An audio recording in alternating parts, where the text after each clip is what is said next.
How to transfer data from Android to Android. Hi everyone, I'm here to assist you today. Without any delay, let's jump right in.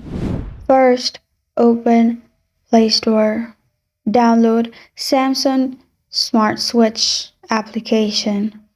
After you've downloaded it, open it and then click on Smart Switch at the bottom. If this is the receiving phone, click on Receive Files. If it's the sending phone, click on Send Files. I'll simply click on Send Files.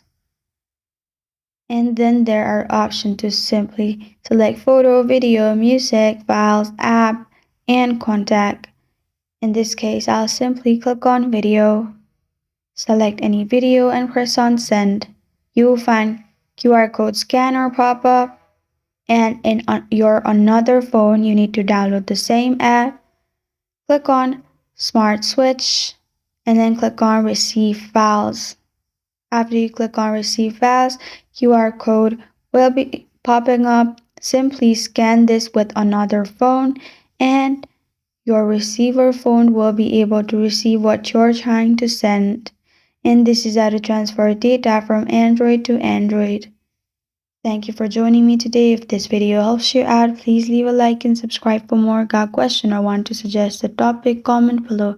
Thank you for watching.